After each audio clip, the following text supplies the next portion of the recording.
باہر سے آئے تھے، میں ان کے منہ کو دیکھ رہا ہوں اور ان کی گفتگو چل رہی ہے. چودھری جی میں 15,000 کا بکرا لیا ہے. دوسرا کہتا میں نے 20,000 کا لیا ہے. ایک کہنے لگا میں نے 4 بکری لیے. میرا خیال ہے کافی رہیں گے 4 بکرے. میں اور میرے بڑے بھائی ڈاکٹر توفیق الرحمان ہم دونوں تھے، گفتگو سنتے رہے. جو وہ اذان ہوئے 5-7 منٹ گزر گئے. میں نے کہا اذان ہو گئی؟ ہاں جی مول صاحب اوپر مسجد ہے، جا کے نماز پڑھ لو. اوپر مسجد ہے، جا کے نماز پڑھ لو. اور وہ نیچے فخر کر رہے ہیں میں جی 15,000 کا بکرا لیا، میں نے 20,000 کا بکرا لیا، میں نے 25,000 کا، میں نے 4 بکرے لیے. میرا خیال ہے کافی رہے گا، اللہ راضی ہو ہی جائے گا، 4 بکرے دے رہا ہوں. نماز کا کہا گیا، کہا جی اوپر مسجد آپ جا کر پڑھیں، کس نے منع کیا آپ کو؟ اور ہم گئے. واقعی صرف 2 بھائیوں نے ہم نے جماعت کروائی. نیچے ان قربانی کے لیے 5-5 4-4 بکرے 20-20 25-25 ہزار کے خریدنے والوں میں سے ایک بھی اٹھ کر نہیں آیا. یہ قربانی بکرے ذبح کرنے کا نام نہیں ہے. یہ قربانی اللہ کو نہ تمہاری قربانی کا خون پہنچتا ہے نہ گوشت پہنچتا ہے. یہ قربانی تو خواہشات پہ چھری چلانے کا نام ہے. ابراہیم علیہ السلام بیٹے سے کہتے ہیں بیٹا میں نے خواب دیکھا ہے، میں تیرے گلے پہ چھری چلا رہا ہوں، تجھے ذبح کر رہا ہوں، تیرا کیا خیال ہے؟ نیک اولاد جواب میں کہتی بابا ففعل ما تؤمر، کر گزریے جو آپ کو آرڈر دیا گیا ہے، مجھے صبر کرنے والا پاؤ گے. بڑھاپے کی اولاد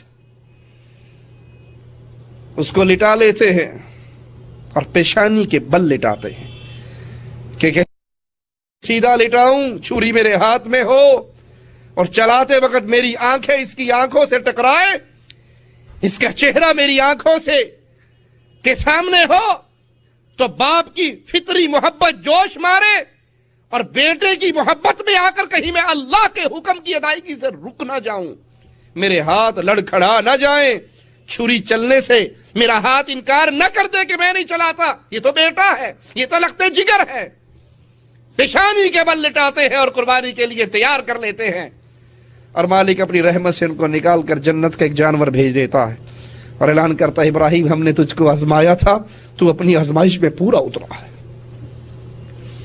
یہ قربانی کا نام جانور کو ذبح کرنا نہیں، اپنی خواہشات کو ذبح کرنا ہے. یہ اس سنت کو ساری عمر کے لیے ہماری شریعت کے اندر بھی باقی رکھا گیا ہے. لیکن اس قربانی سے درس کیا ملتا ہے؟ اگر اللہ کی محبت کے مقابلے پر بیوی رکاوٹ بنے، بیٹا رکاوٹ بنے، قوم قبیلہ برادری رکاوٹ بنے، سب کو چھوڑا جا سکتا ہے، رب کو چھوڑا.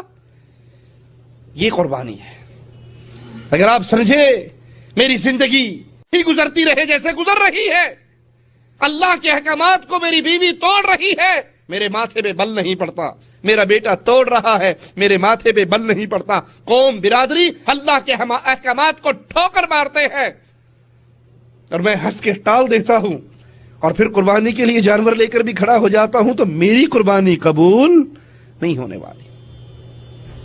یہ قربانی تو سبق ہے، یہ قربانی تو درس ہے، یہ قربانی تو آپ کی اور میرے ایمان کا امتحان ہے. آپ نماز کے لیے بیوی کو اٹھاتے ہیں، اٹھو نماز پڑھو. ارے تو پڑھ لا، تو اپنی قبر جانا میں اپنی قبر جانا، میں نو ٹائم لگے گا، پڑھ لیں گی، نہیں لگے گا نہیں پڑھا گی. تو ٹھیکیدار ہے، تو کیا لگتا ہے؟ میرا دل کرے گا پڑھ لوں گی، نہیں کرے گا نہیں پڑھوں گی. کہتا اچھا ٹھیک ہے. بیوی جو ہوئی نہیں مانتی نہ مانے. حاجی صاحب تسبیح لے کے اللہ اللہ کرتے ہوئے، لمبی داڑھی، ماتھے پر محراب، قدم اٹھا کر مسجد کی طرف جا رہے ہیں. بیٹا ڈش انٹینے کا ریموٹ لے کر چینل پہ چینل چینج کر رہا ہے، بدکاری اور بے حیائی کے سین دیکھنے کے لیے تلاش کر رہا ہے.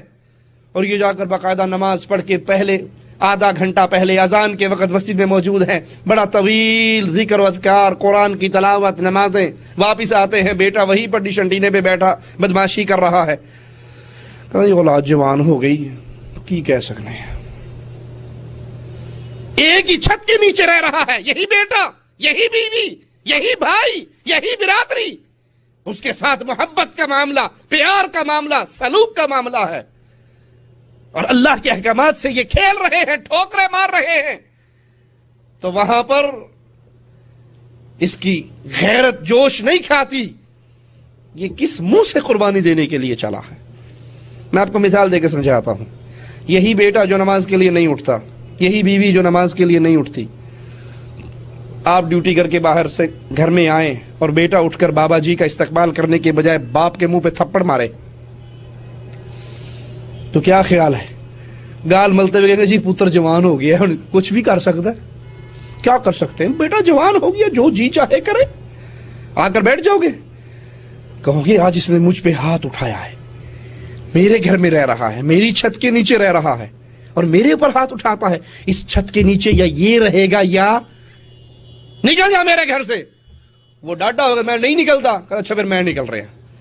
باپ نکل جاتا ہے یا نہیں نکل جاتا؟ اولاد کو چھوڑ کے باپ چلے جاتے ہیں نا، گھروں کو ترک کر دیتے ہیں، کیوں؟ اس کی عزت نفس پہ چوٹ پڑتی ہے۔ لیکن یہ اللہ کی شریعت پہ چھریے چلائے اور مجھے کوئی چوٹ نہ لگے، اس گھر میں اللہ کے احکامات کو توڑا جائے، اس کی مخالفت کی جائے اور میں سمجھوں کہ قربانی کا بکرا خرید کے میں نے بڑا کردار ادا کر دیا ہے۔ قربانی درس ہے کہ اللہ کی محبت میں کائنات کے اندر کوئی بھی رکاوٹ بنے گا میں اس کو ٹھوکر مار دوں گا، رب سے دوستی خراب نہیں کر سکتا۔ میری اصل محبت اللہ سے ہے۔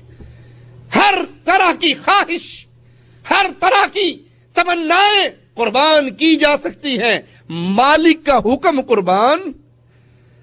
بیگم 100 دفعہ آپ سے ناراض ہوتی رہے، میری بہن کی شادی ہے، آپ کی سالی کی شادی ہے، میں نے جانا ہے اور آپ کو پتا ہو اس شادی پہ ڈھول بجیں گے، گانے چلیں گے، مہندی کی رسم، ابٹن کی رسم،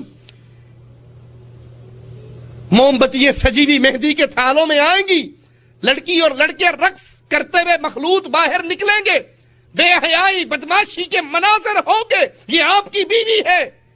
اس سے کہو کہ اس گندی محفل میں تجھے نہیں جانے دوں گا، میری شریعت مجھے اس سے منع کرتی ہے۔ تیری بہن کی ناراضگی منظور ہے، رب کی ناراضگی منظور؟ قربانی اللہ کے لیے سال کے دنوں میں افضل ترین دن قربانی والا دن، خون بہانے والا دن، یہ افضل ترین ہے، کیونکہ ابراہیم علیہ السلام نے اپنی خواہشات کو اللہ کے حکموں کے سامنے ذبح کیا تھا۔ جو اس طرح قربانی کی عید کا انتظار کرتا ہے اسے مبارک ہو یہ قربانی، اور جو اپنے گھر کے اندر شیطان کے جھنڈے کو غالب کرتا ہے، رحمان کے جھنڈے کو مغلوب کرتا ہے، وہ کس منہ سے قربانی دے رہا ہے؟ نمبر 2، یاد رکھیے یہ قربانی کا حق خالص اللہ کے لیے ہے۔ فَصَلِّ لِرَبِّكَ وَانْحَرْ، اللہ کے لیے نماز پڑھو اور کس کے لیے قربانی کرو؟ وَانْحَرْ، اللہ کے لیے قربانی کرو۔ اگر کوئی شخص اللہ کے علاوہ، اللہ کے ساتھ ساتھ یا اللہ کو چھوڑ کر غیر اللہ کے لیے قربانی کرتا ہے وہ اللہ کی عبادت میں شرک کر رہا ہے۔ یہ مشرکین مکہ کا فعل تھا، وہ 2 جانور تیار کیا کرتے تھے، ایک قربانی کے لیے اللہ نام کا اور ایک بابا جی کے عرس کے نام کا، شاہ صاحب کی زیارت کے نام کا، پیر صاحب کی زیارت کے نام کا۔ ایک اللہ نام کا ذبح کرتے، ایک لات و عزا کے نام پہ ذبح کرتے۔ اگر لات و عزا کا جانور مر جاتا تو اللہ والا جانور اٹھا کر اس کو دے دیتے، لیکن اگر اللہ والا جانور مر جاتا تو لات و عزا کا جانور ادھر ٹرانسفر کہتا نہیں جی بابا لت باندھ دے گا ساڑی، یہ بڑی پہنچی ہوئی سرکار ہے تو بیڑا غرق کر دے گا اگر ہم نے اس کا جانور دائیں بائیں کیا۔ اگر کوئی شخص اللہ کی عبادت میں غیر اللہ کو شریک کرتا ہے وہ شرک کا جرم کر رہا ہے۔ اور یاد کر لیجئے امام الانبیاء امام اعظم محمد کریم صلی اللہ علیہ وسلم فرماتے ہیں لعن اللہ من ذبح لغیر اللہ، جو اللہ کے علاوہ کسی اور کے لیے ذبح کرتا ہے ایسے مجرم پر اللہ کی لعنت برستی ہے۔ اس کی قربانیاں قبول نہیں ہوتی، اس کی عید کی نمازیں قبول نہیں ہوتی، اس کا حج قبول نہیں ہوتا، اس کے روزے قبول نہیں ہوتے، جو اللہ کے علاوہ درباروں پر، درگاہوں پر، خانقاہوں پر پیر جیلانی کے نام پہ ذبح کرتا ہے، بی بی فاطمہ کے نام پہ ذبح